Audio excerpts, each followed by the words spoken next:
as educators in this room, we encourage undergraduate research. Isn't that a neat phenomenon that's happened as of late? When I was an Air Force Academy cadet so many years ago, undergraduate research was not nearly as ubiquitous as it is now. Even at my university, we've gone from 20 projects maybe 5-6 years ago to over 1,000.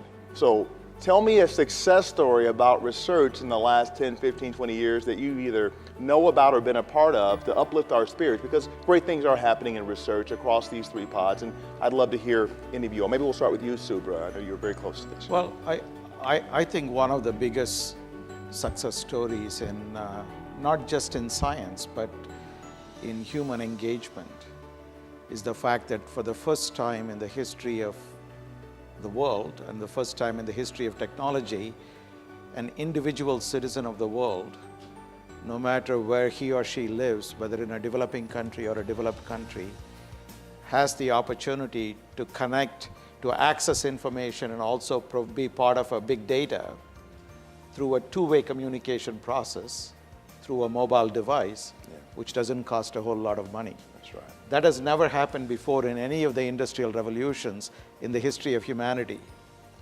And that, I think, is the most exciting thing. ERC is supporting the social sciences and humanities greatly. Last year we spent 400 million on social sciences and humanities, which I think makes it the largest program in the world to support social sciences and humanities. And the example I want to give is that of an architect working in Belgium. And actually she's interested in turning around the concept of building, really making buildings for people which are accessible to handicapped people.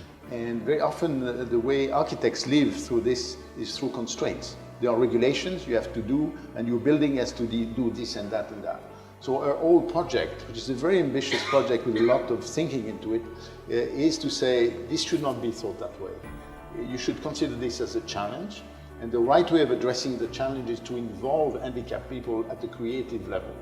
And so she has developed, in particular, an agency putting together handicapped people and architects so that they can nurture each other and their needs.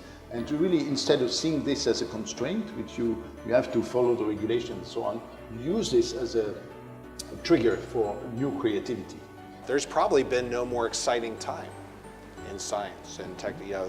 It is, and look, we in Pittsburgh see this in such a tangible way. This is a city that has been dramatically reinvented in front of our eyes over an astonishingly short period of time.